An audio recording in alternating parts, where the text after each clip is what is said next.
Meeting of the CCU for Guam Waterworks Authority. And for the record, those present are myself, Commissioner Chaco, Commissioner Martinez, Commissioner Sanchez is excused. Okay. Acting GM tonight is Chris Fidasi. The floor is yours. Thank you, Mr. Chairman. We have two items on the agenda for resolutions this evening. You want to start with those? Sure, that's what we start. Okay. And just a note, the general manager will be back on next Tuesday, so he'll be here for the CCU meeting. Okay.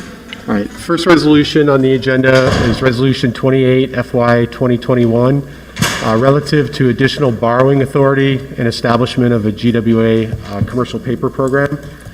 As you are aware, the GWA has exhausted, are almost exhausted all of our current borrowing authority, and we need to plan for our next set of CIPs from the master plan. In particular, a lot of these projects are the ones that are likely to be included in the upcoming US EPA consent decree that's currently being negotiated. So given the increase in the cost of construction and the fact that we didn't realize our rate increase on the 5-year rate plan, we're seeking an additional borrowing authority of up to $300 million. And in addition to that, we're also wanting to create a commercial paper program, which is, yes, sir? Yes.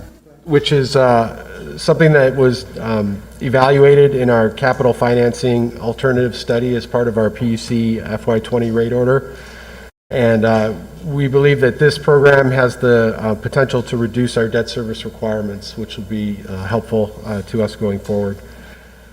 The location, these CIP projects are going to be all throughout the island that the bond financing will cover.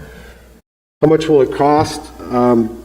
The cost of the commercial paper program is it's based on the Federal Reserve Board publication rates. In comparison to what we pay in the long-term financing, which is, roughly it was 4 to 4.5% on the 2020A bond and about 3.7 on the 2020B. There's some estimates that if we were to enter into a commercial paper program for the short-term borrowing aspect of it, we'd be looking at maybe a 2.5% to 3% all-in costs. And with the majority of that cost being generated through fees that we would be required to go out and get a letter of credit. So there's a fee associated with that. And so that's the majority of those costs. When will it be completed? We're hoping to get this before legislation before the legislature for both the authorization and the CP program authorization by the end of January 2022. The funding source for the bonds would be GWA operating revenues would be pledged as the funding source to pay the debt service and the related fees. And that is it for that resolution. Does anybody have any questions? Thank you, Mr. Chair. So, Chris, in relation to what we're paying for the bond financing, the traditional route, what kind of percentages are we looking at, in relation to what it costs us to borrow money on the bond market with the CP? So the CP might save us, it looks based on estimates, and these were just kind of off the top estimates when we inquired with Citi. It might save us a point, which, over the course of a 30-year bond, could end up being $7-8 million. Mm-hmm. I thought our normal threshold is 2%. An estimated savings to get our alternative method. I'm sorry. No, in bond financing, we normally have a 2% threshold to realize savings. Otherwise, we don't even have to. For refi, it won't be the difference in this one because you still need to borrow. It's borrowing thing that you want to do. So What's the difference? I think the advantage is we're borrowing smaller amounts for shorter periods of time, so the interest accruing would be the interest cost would be less than if we were to take out all that money up front and then have to pay for it over the course of 30 years. What are the terms that you guys, I mean, when you say commercial paper, is it 5-year notes, 10-year notes? Let Tali answer that. I believe that by law, we're allowed to take it out 270 days, but we would roll it over until we're ready to take it out long term. So the part of the risk would be that the interest rates would not be locked in until we actually end up taking out the long term debt. It's just a nicer way to say, Yes. Basically, it's a line. and I think we need to do it in the commercial market as opposed to our local lenders. We want to. I mean, I don't know what kind of amounts you guys are talking about. Right. Could be 15 million a year, or The updated financial plan that was submitted to the PUC suggests that we would borrow about $50 million a year for the next 3 years, FY 22, 23, and 24. And then the plan would be in FY 25 to take out, to repay the commercial notes with a long-term bond, and then borrow additional money as needed. I think, if I remember correctly, one of the reasons to do this, is the fact that what we were doing in the past is we would do a long-term bond, 130 million, for different projects. Wouldn't all start right away. And we would capitalize the interest for the first 2 years. So in other words, we made no interest on the payments on the interest till the back end, and it was financed over. And this is a way to not, Right. by just So using credit. we would only be paying interest on the amounts that we would draw to pay for our construction. But there will be fixed costs also associated with Yeah, that. they're going to be costs, but I think the idea was the costs were lower Right. overall for the ratepayer. And the costs, the spread between short-term and long-term at one point was as high as 400 basis points. But, now it's down to 1 point. So So it depends on the market. I noticed in here that you have the bond council drafting the law. Right. The law is the draft. No. It's, we've seen a couple of drafts. If that's something you'd like to see, we can present it. Yeah, no, it would be good if we pass this. I don't know, check with whoever. I think we need to pass it with the proposed legislation. Now, Sure. the legislature could always change it. I think we need to have the proposed legislation and the rationale for that, so that when it gets to the legislature, it cut down on the question there. Because, the more information you give. Okay? So if you could see a draft, the latest draft at the meeting Tuesday night. Sure. I think that would be helpful. Okay, any other questions? Okay. Chris? Next item. Next resolution, 29. FY 2021. It seeks your approval for 2 amendments to the Brown and Caldwell Professional Project and Construction Management Services Contract. These amendments are for 2 specific task orders related to 2 wastewater projects. One project is the Route 1 sewer rehabilitation, and the second project is the Baza Gardens Hyundai sewer rehabilitation phase 2. For the first task order, the amount is $141,435, and this we're seeking this amendment for a couple reasons. The first is that there was delays that were associated with a couple of archaeological sites that were hit along the way, and then it was also as a result of needing to align the project with the completion date of 2021. So when the initial task order was raised, it was supposed to be completed, I believe, by April. And now, because of these delays, it has to be extended through 2021. This is a U.S. EPA grant-funded project. It's already received approval from EPA. And the second project is, again, for the Baza Gardens Hyundai subdivision project. And the delays on this one, part of it was due to the design work by the contractor, and then other parts of it had to do with permitting. Now, for that specific one, the contractor ended up eating the cost on the design, and so a negotiation was done, and that was how they were remedying the situation. So there was no liquidated damages assessed on the request for the extension on this one. So US EPA again reviewed everything and approved it, and we're seeking for you to also approve these. And for the second project, the total amount was $110,000 increase. So total increase to the overall amendments was $251,437, again for the Brown and Caldwell contract, which increases the total IDIQ contract from $2.3 million to about $2.55 million.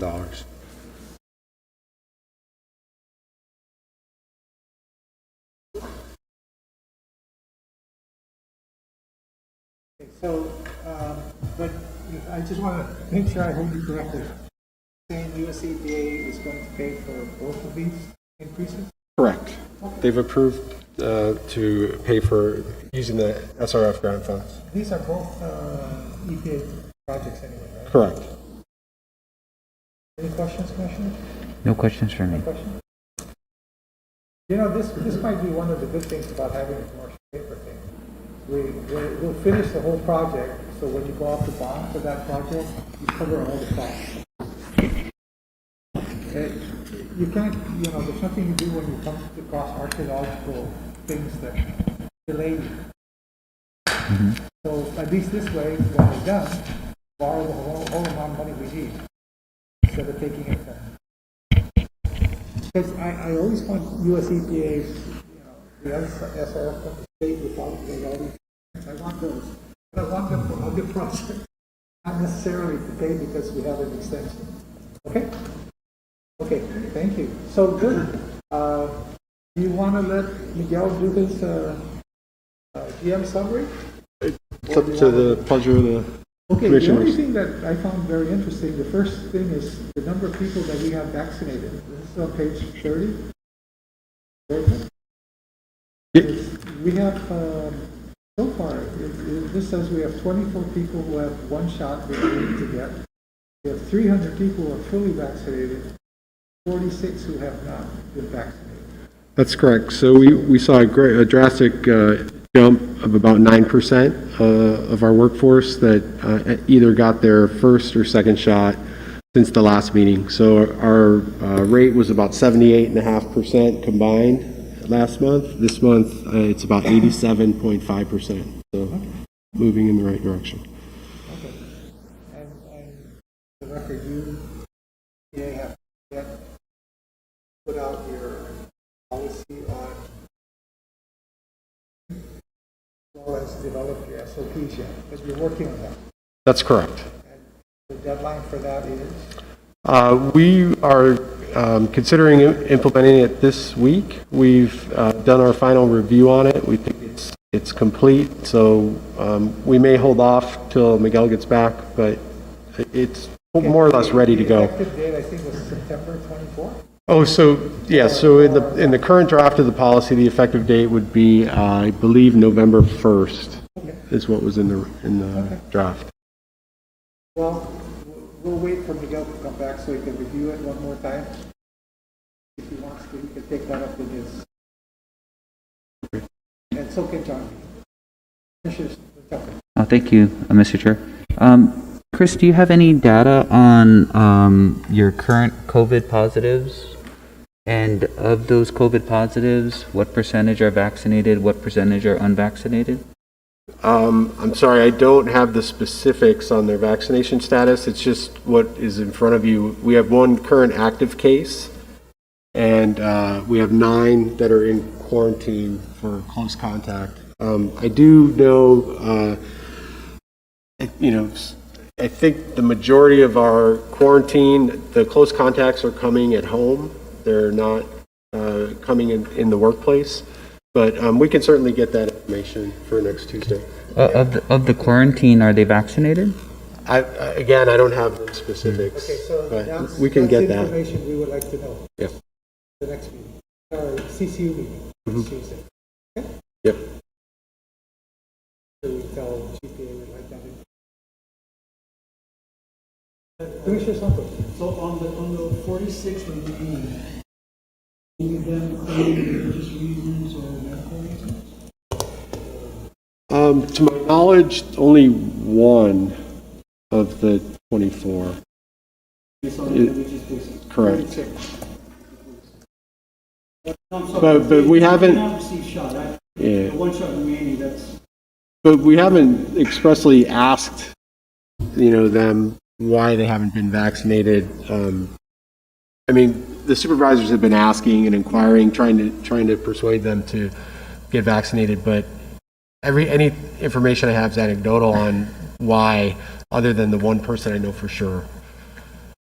If we go to a testing program, is that something that we're going to do, that we're going to do, or is this something you give to, for example, you need to go to a TGen and line up, and when your results come back, that's when you can come back in? So the current policy, draft policy, it would be the requirement of the employee to go and get tested, so they would go to public health. However, when we do have close contacts or somebody's feeling sick and we do contact tracing, then we do send our employees out to get tested at a local clinic.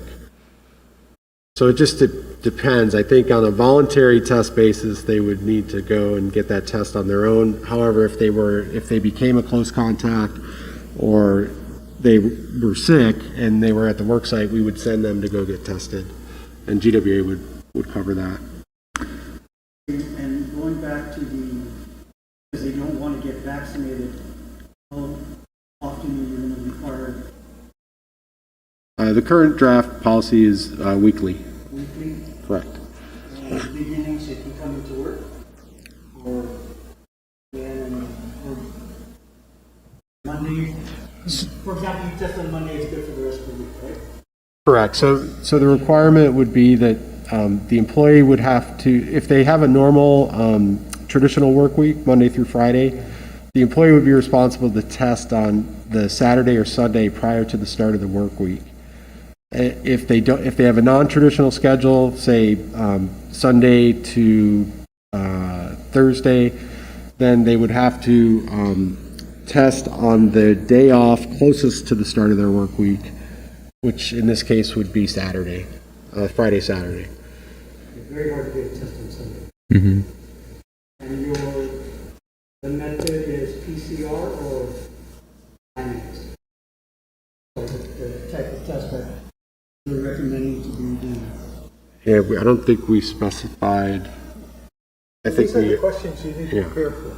When Miguel gets back with his draft, right. this is good, so that you can give them, they're going to be looking for this.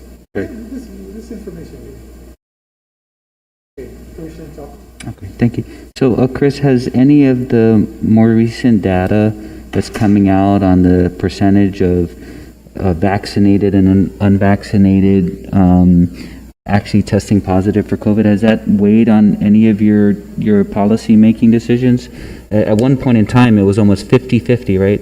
The number of positive cases that were fully vaccinated and unvaccinated. So how does a policy of just testing the unvaccinated solve any of these concerns that you're trying to solve?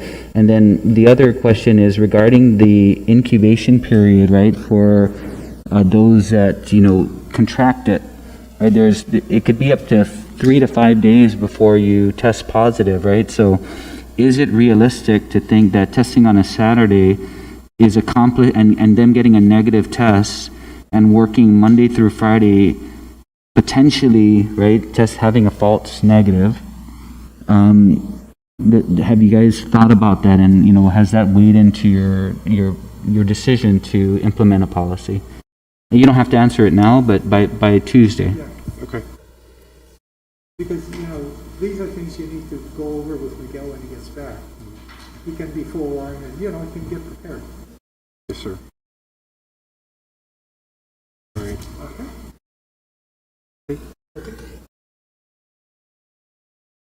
Unless you want to say something about the rest of the DM report, I think we can wait until Miguel gets back.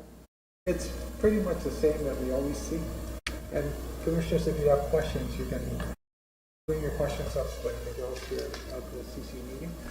I mean, the only questions I have are how are the collections looking? How is now that PUA is starting to, We can ask the finance. now that PUA has run out, are you seeing how what is the payments looking like? How does the finances look? So the collections for August weren't one as good as they were for, but they're still, I believe it was still 98%. And, looking overall year to date stuff.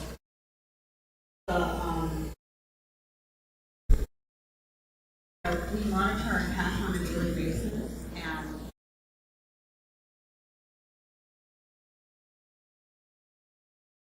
to look at that. Have a very good working relationship with DOA.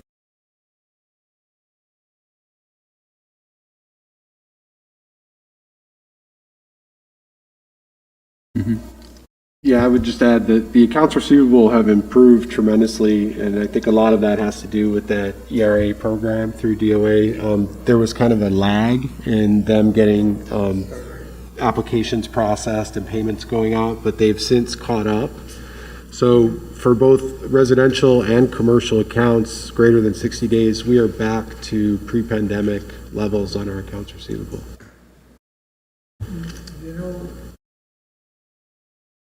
How many people have actually been disconnected and stayed disconnected? It would be interesting to know. Yeah, we could provide that information on Tuesday. There are a fair amount that have not been reconnected yet. And we do go back a week after disconnecting them just to verify to make sure that they have not tampered and tried and hooked themselves back up. So these are truly people disconnected that are without water. Correct. So we'll get that number for the meeting. The financial, what is the impact to your revenue? Is it a huge impact? Or? We're still seeing, we're starting to revenues monthly go. Revenues doing a little better.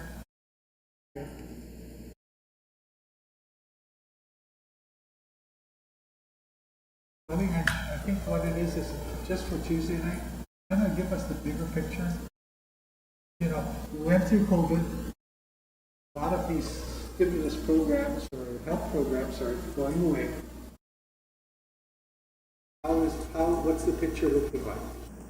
Our year-to-date demand is still.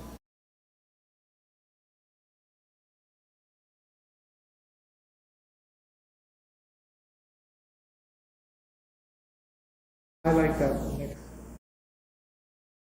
Project to year. We're happy too. I'm not away. We'll be, our debt service coverage will be. Yeah, that just overall, we just get them. This is only up to August, right? You give us just what you be able to.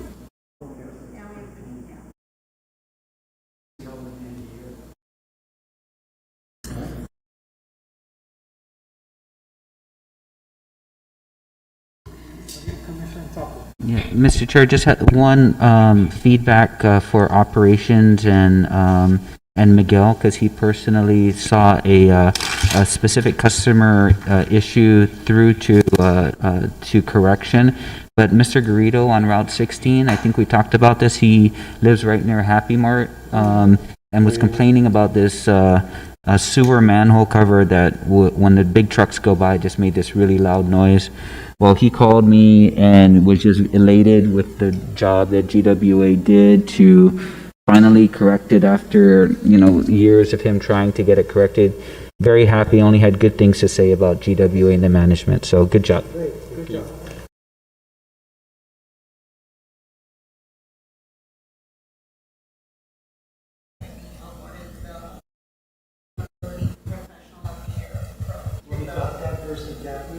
Yes. I don't have a comment. Okay, so it's going to get awarded, I don't know. Oh, I read you. Okay, wait a minute, Tony. He's going to get an award? Who gives out the award? The Association of Government Accountants. Oh, really? Oh, They chose somebody It's not a there. John Phillips Accountability Award. Interesting, they did choose an accountant.